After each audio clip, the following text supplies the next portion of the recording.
नमस्कार, दर्श न्यूज देख रहे हैं आप और मैं हूं आपके साथ दक्षा प्रिया।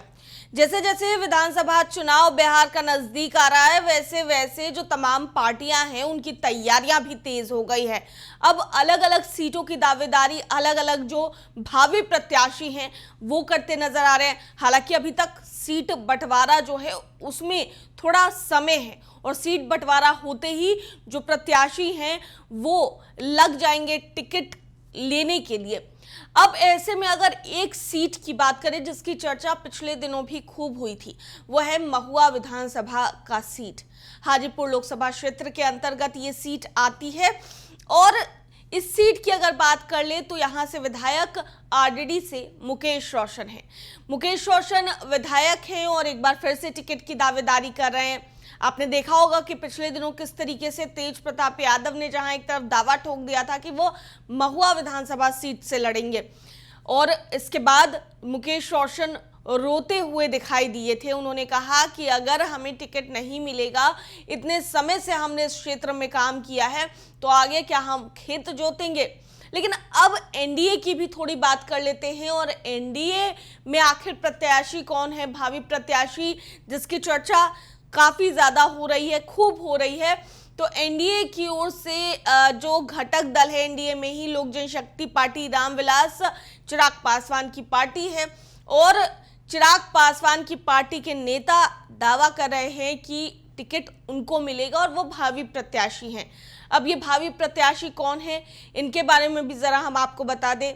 संजय सिंह है, महुआ से ताल्लुकात रखते हैं और लगातार चिराग पासवान से मिलते जुलते रहते हैं।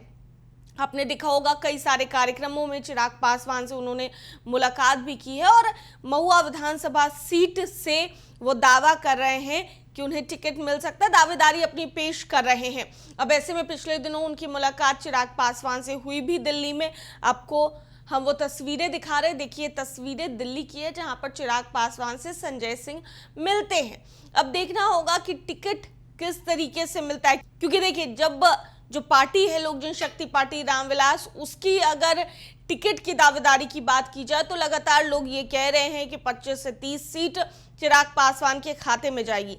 हालांकि पार्टी ज्यादा टिकटों की मांग कर रही है, डिमांड कर रही है और ऐसे में चिराग पासवान ने भी पिछले दिनों जिस तरीके से जेपी नड्डा से मुलाकात की तो उन्होंने ये सूत्रों के हवाले से खबर है कि 40 सीटों की डिमांड रखी है कि उनको 40 सीटें मिलनी चाहिए बिहार विधानसभा चुनाव में। अब देखना होगा कि ये जो सीटें मिलती हैं वो चाहे 40 मिले, चाहे 30 मिले या 25 मिले, उसमें चिराग पासवान तालमेल कैसे बिठा पाते हैं, क्योंकि टिकट के दावेदार काफी हैं, बड़ी संख्या में लोग हैं जो चिराग पासवान जब भी आते हैं तो उनसे मिलते हैं और उनके दरबार में हाजिरी भी लगाते हैं ताकि उनको टिकट मिल जाए।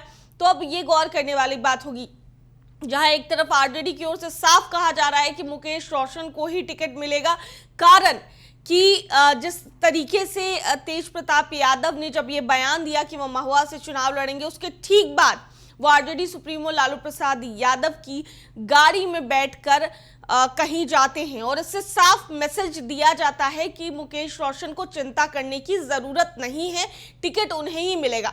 तो अब देखना होगा कि जहां एक तरफ आरजेडी से मुकेश रोशन वहां से सिटिंग एमएलए हैं, विनिंग कैंडिडेट हैं, वहीं दूसरी ओर से अगर संजय सिंह मैदान में आते हैं तो फिर खेल गजब का होगा, क्योंकि एक तरफ जहां तेजस्वी के शेर तो वहीं दूसरी ओर चिराग के शेर जो हैं वो मैदान में उतरेंगे, दो दो हाथ करेंगे। तो ये जो मुकाबला होगा वो बेहद दिलचस्प होगा, क्योंकि एक तरफ कैंडिडेट चिराग के रहेंगे, दूसरी ओर कैंडिडेट जो है वो तेजस्वी के रहेंगे। अब देखना होगा कि संजय सिंह को टिकट मिलता है या नहीं, और दूसरी ओर वहीं आरजेडी से विनिंग कैंडिडेट मुकेश रोशन है। तो एक बार फिर से जो आरजेडी है वो विश्वास जताती है या नहीं मुकेश रोशन पे, या फिर तेज प्रताप यादव जिस तरीके से दावा कर रहे थे कि वो चुनाव महुआ से ही लड़ेंगे, तो क्या कुछ देखने को मिलता है आगे आने वाले दिनों में, ये देखना बड़ा ही दिलचस्प होगा। बिहार विधानसभा का चुनाव है और बिहार विधानसभा के चुनाव में तोड़ने जोड़ने का जो फॉर्मूला है वो काफी ज्यादा चलता रहता है। अब ऐसे में जो आगे जैसे जैसे जो नजदीक आएंगी तारीख, उनमें देखना होगा कि और आगे क्या कुछ देखने को मिलता है। दर्श न्यूज में फिलहाल के लिए इतना ही। बने रहिए हमारे साथ देश और दुनिया की तमाम खबरों के लिए। धन्यवाद।